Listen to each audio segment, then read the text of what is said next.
Hi everyone, welcome to my home office. I'm Heather Carlisle, and as always, know yourself, treasure life, and love others.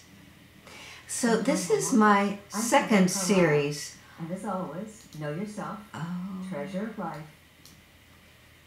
All right. So as always, know yourself, treasure life, and love others. I'm Heather Carlisle. I'm a counselor in private practice. I've been teaching, I'm an inveterate teacher for over 30 years.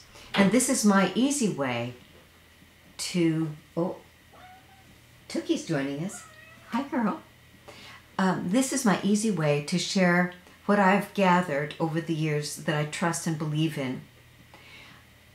Tonight I want to add to the last one that I did. The last one was early childhood development, because many of us know that that is one of the most critical parts of our lives that determines how successful we become. Are you going to help tonight, Tookie? Are you going to help? Ouch! There you go. There you go. You're going to help for a while. So tonight, and these videos, these broadcasts are, the way I think of them, Jack and I are both curators, which means we study and learn from the best, and then we pick the ones that are best quality so that you don't have to take the time to research and find all of the things and then select. So I've selected some things tonight that are powerful, direct, practical, inspiring, and very important. So I wanted for us to think about the foundation of whatever it is in the world that's working and not working. And I've been writing about that and reading about that my whole career. And I continue to write about it. Working on a book, a couple of books. But meanwhile, let me share the things that I found that I trust. So the first thing I want to do is introduce you to one of my heroes, Dr. Gabor Mate. He's a fellow Canadian, and you can listen to dozens of hours of his teaching on YouTube free anywhere in the world, and I really respect him for that. I also respect him for his holistic view and how well he teaches it, how vulnerable he is, how he shows his relationship with his children.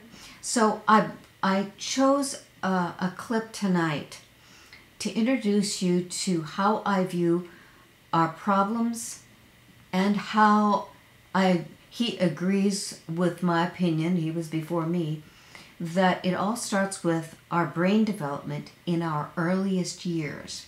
So last time I introduced you with the idea of, here we go, let me show you this model that I created. So this is Erickson's developmental needs. This is the model that most of us in psychology like best.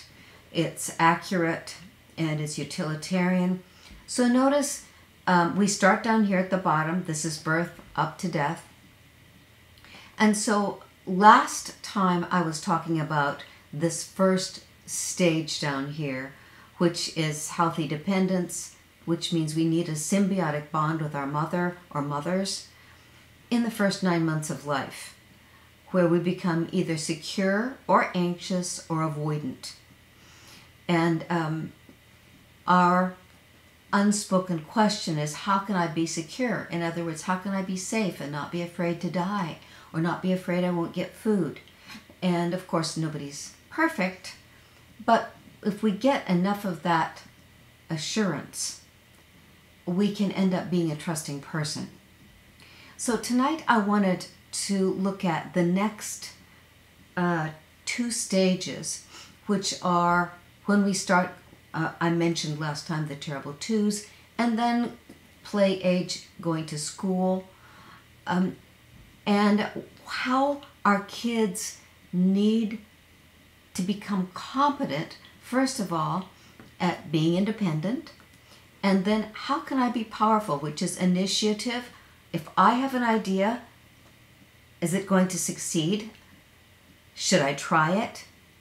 And if it doesn't succeed, then I'm going to feel guilty about even wanting to try it. So here it is, the virtue of this family, preschool, children's age is purpose and direction, ability to initiate my own activities and to pursue my goals, which means motor and mental imagining and feeling. Now, little kids, they need to do this, but of course they don't have the environment or the knowledge or the resources to set themselves up to become really successful at this. They depend on us as adults, as parents. And then if we look at school age, 6 to 12, how can I be good? This is, I have industry, I want to be competent, and if as adults we set a child up to experience competence, then they don't feel inferior. In other words, this is where self-esteem is established. And we can establish it so easily with little kids. If we don't establish it at this stage, in the school age, 6 to 12 years, we're going to have troubles for the rest of our life. We can learn, we can heal, but it's preferred if we start right where it's developing in us. And as adults, if we know that, we can guarantee that that happens, even if that little kid is bullied mercilessly, even if that little kid has problems or things that derail him or her. Because as moms and dads, as parents, as people who watch over them, we can always have that bond of love and trust that helps them adapt, grieve, heal, change, and grow. But if we don't do that, then those wounds continue. So this is where I wanted you to learn from one of the great experts. Here's Dr. Gabor Mate on attachment and conscious parenting.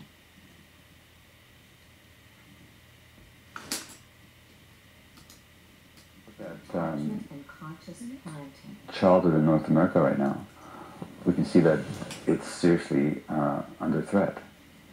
We can see that in the numbers of kids being diagnosed with all kinds of behavioral, developmental, and feedback. Mental.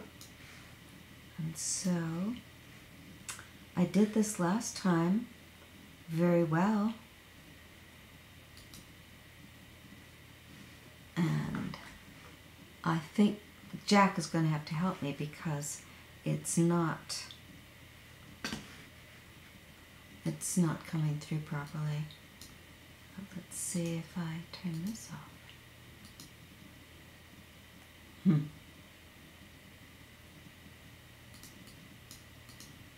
Values, the impotence that many parents experience in the face of the culture. We can see it in terrible situations in the schools where impotence that many parents experience. Kids are not learning much. We can see it in terrible situations in the schools where impotence that many parents experience. Kids are reading life. So I'm not going to be able to do that tonight. And my sound is... so I'm not going to be able to do that tonight. My sound is...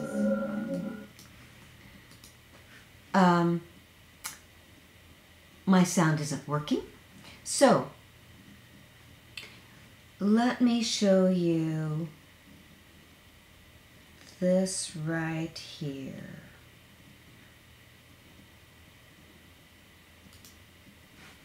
This is one of the curated websites that I love so much.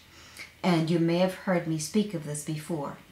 Now, before I move into that, in essence, what Dr. Mate was going to describe is how our kids are diagnosed with behavior problems and how we have a huge preponderance nowadays of ADHD, attention deficit hyperactivity disorder, learning differences, learning difficulties, behavior problems, And so we look at those behaviors from the outside with our children, and then a lot of those kids are on psychoactive medications, and there are ramifications for all of that.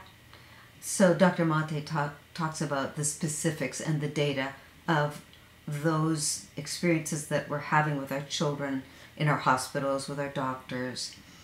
And so what he shows is that we look at the symptom, we look at the behavior, but we're not very good yet. Not many of us look at the real source of the problem, which is parenting, which is bonding with our kids. So I'll show you this right here is Dr. Mate's book, along with Dr. Gordon Neufeld, whom you heard from last time.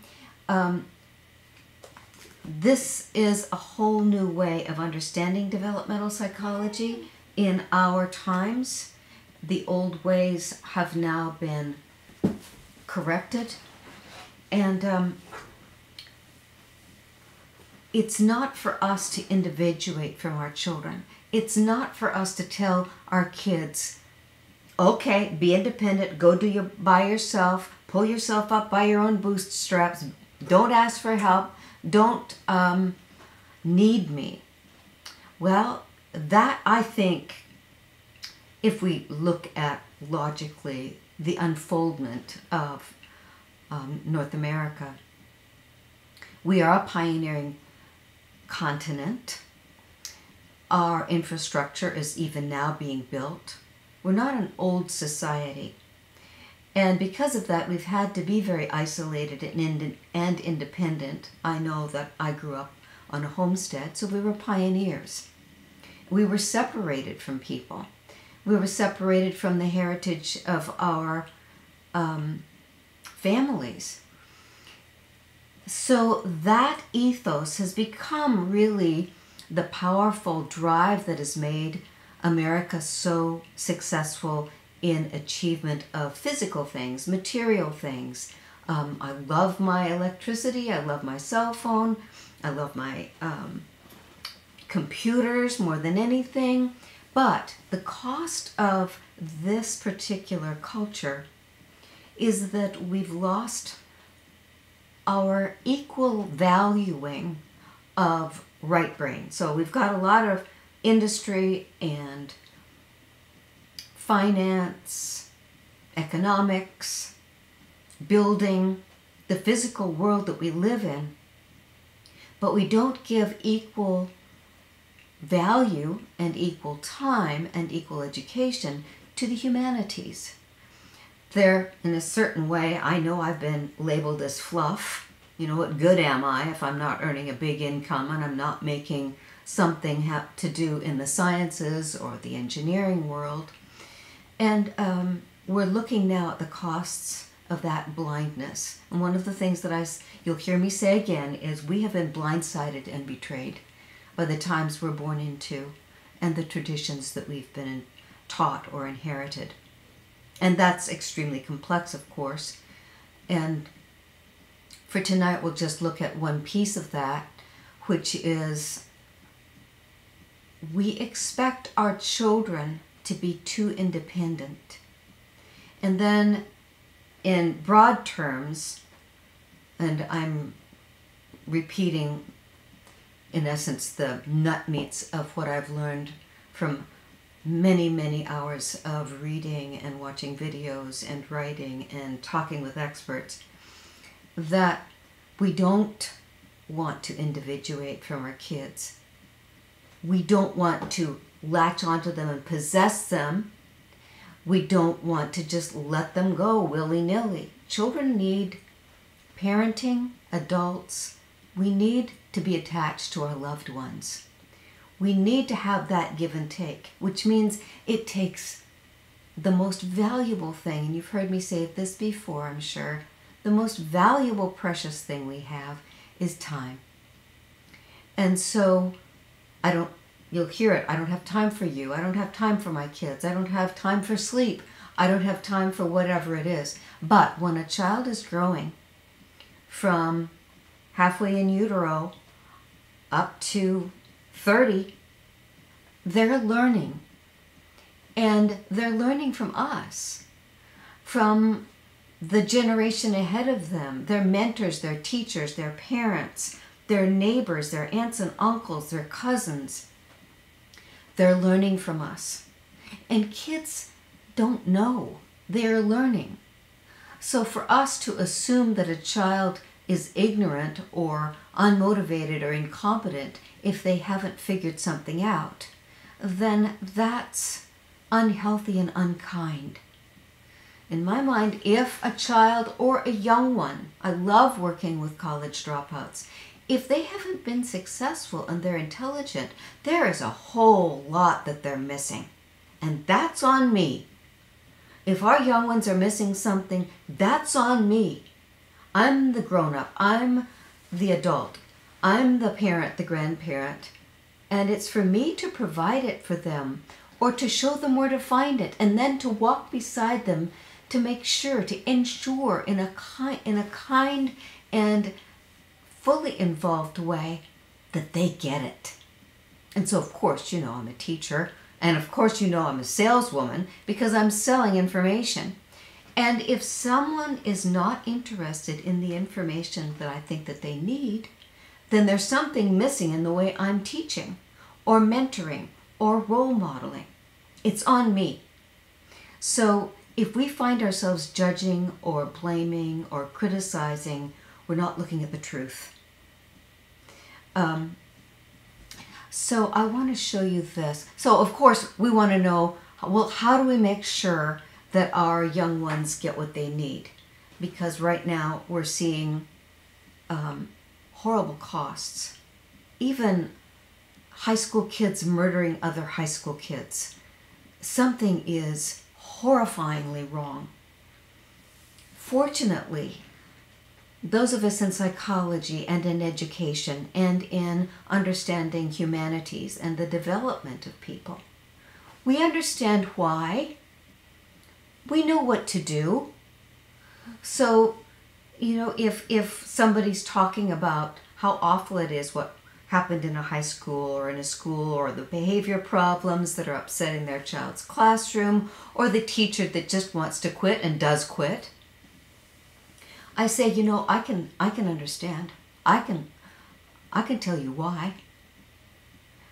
Because people in my field, in my world, we do know why. It may take some interviewing. It may take getting quite a bit of data to be the detective to figure out why. But I have figured out that at this point in my life, given enough information, I can find why. We know that now, which is very heartening to me, which is why I can be as brave as I am to teach. But it's also deeply painful to me, deeply disturbing that we do know why and we do know what to do, and yet there are so many of our young ones that are in trouble, that are failing, that feel inadequate, and that they maintain that through their life. And it's for us as adults to make sure that we companion them through those growing years, regardless of how many bad things happen, regardless of how flawed we all are. But to be there, as I said, know yourself, treasure life, love others. If you know yourself, you know what you're good at and you know what you're not good at. So if you have a child that's having problems with math and you're not good at math, then you find somebody who is. And find somebody who is nice, like a grandpa, or a teacher that really loves kids. And then you are with them. So you know why the Suzuki method of teaching music is so successful, because the parent goes along with the child to the lesson. We need to be with our kids. Now there are some of us who don't companion children very well. It's not our particular expertise or interest. And if that's the case, then it's up to us to find those people in our neighborhood, in our family, in our community, that do provide those kinds of companioning experiences for our young ones. That's why I just love Boy Scouts.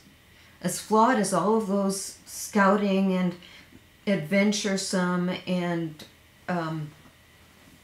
the organizations that provide like little, little Indian princesses, they're all just people, but they're doing their best to pay attention to and mentor and teach the kids. So if the Boy Scout troop or the Cub Scout troop in your school or your church isn't quite what you want, go find one. Because guess what? They're organized and their materials are superlative depending on how the adults decide to use them. But if you need help, there are community groups that are already completely devoted to enriching a child's life and making sure our kids are safe and having fun as they learn and grow. So I wanted to show you this one. This is right here, free online to anybody. This is the Search Institute, and I have shared with you a bit about the Search Institute before. They're over 50 years old. They have a $10 million annual budget, and what they do is provide materials for teachers and parents. So here's one of the websites where it is Positive Youth Development, and this is for the 40 assets. Now look at here. You don't have to try and say, well, what does that mean? Because this is the free form that you can download from the Search Institute. So right here on one sheet, all you have is this sheet for your 3 to 5 year old, you'll be able to check in to say, yeah, whoops, we need more of that. So family support, positive family communication, other adult relationships, caring neighbors, caring climate in child care and educational settings, parent involvement in child care and education. So that's about support. Then we've got empowerment. Community cherishes and values young children. So there are places in our community where that's not true, and it's up to us to find the places where children are welcomed and included throughout community life, which is one of the reasons parents are very careful about where they buy their house. They want to know it's a safe community, and ideally you know your neighbors on your street. Children are seen as resources. The community demonstrates that children are valuable resources by investing in a child-rearing system, a family support, etc. Service to others. All of us love to give. All of us love to serve, to think that we have something to offer. Even kids 3 to 5 years old need to be living some of this. Safety, of course. Then boundaries and expectations. Some parents have a hard time with boundaries and expectations. I want you to remind yourself that we want our kids to know that they're strong, that they're smart, and that they're good, and that they're competent, which means we don't overprotect them. We give them boundaries, which means we show them, we trust them to be that discerning. So family boundaries, consistent supervision, the child maintains reasonable guidelines for behavior that the child can understand and achieve. And here we've got an issue. Because if your child's behavior is out of control and you don't know why, from me to you, dear hearts, there is always a reason why. That child may have been molested behind the school and nobody knows about it. So there's behavior problems, there's always a reason why. And sometimes, yes, it is biological and behavioral, but sometimes it's something happened to them. Maybe they were bullied, we don't know.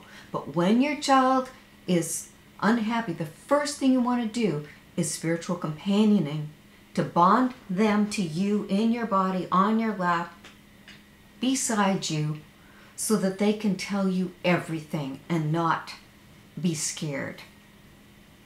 So you wanna know that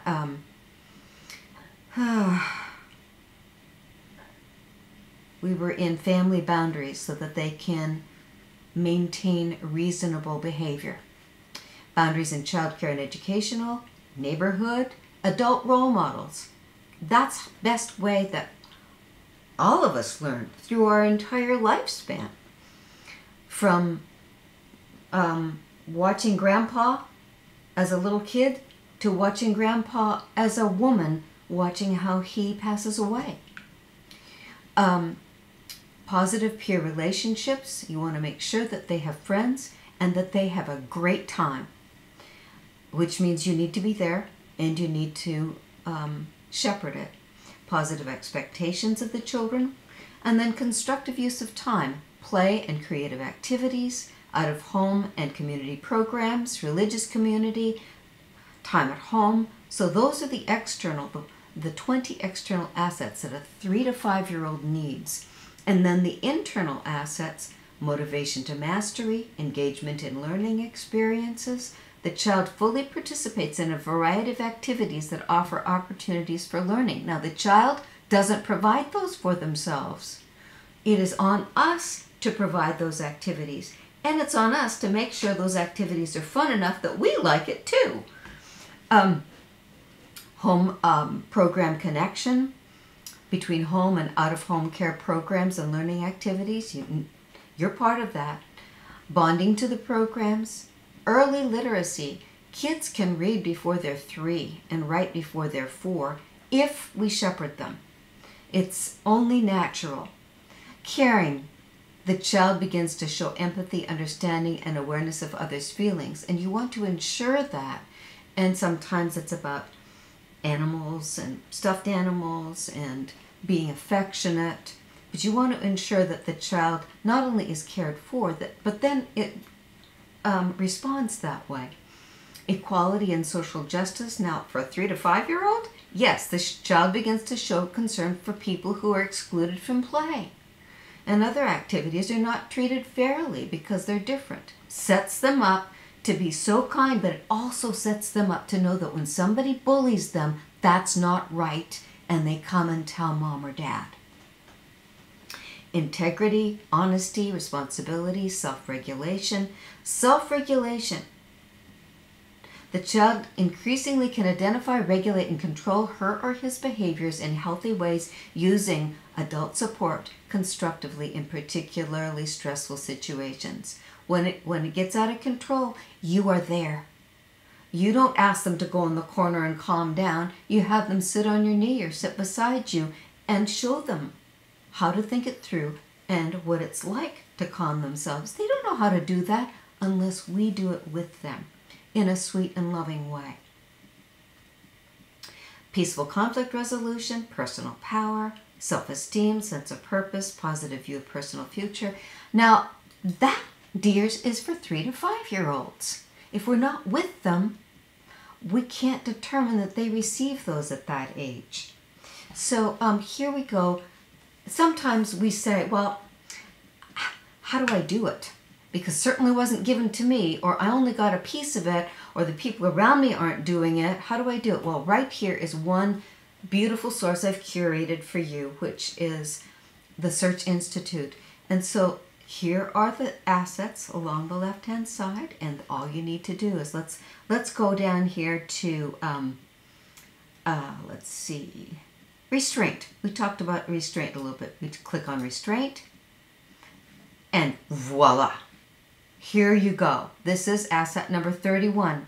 Let them know you're there for them no matter what. No judgment, no criticism, no telling them there's something wrong with them. Here are the facts, tips for building this asset. And then try this in your home and family, in your neighborhood and community, in your school or youth program. Now these right here are more for the older kids, but this is a source.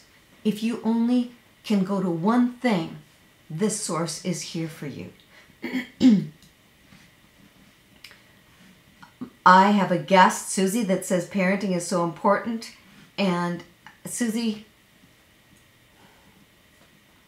I don't think there's anything more important in the whole world. And it's underneath everything that I teach. And, you know, as I said, I'm a saleswoman and I'm a teacher.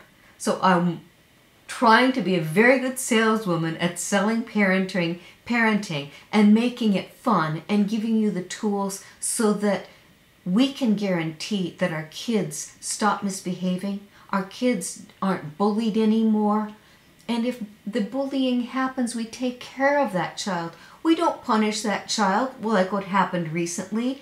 They went into a school and they called the police and handcuffed a little kid. There was a behavior problem. Does this little kid need to be punished, handcuffed? This little kid needs to be put in a place where he or she is safe, with safe grown-ups, knowing that he or she is not alone and that we are in charge and we know what to do and we love him or her.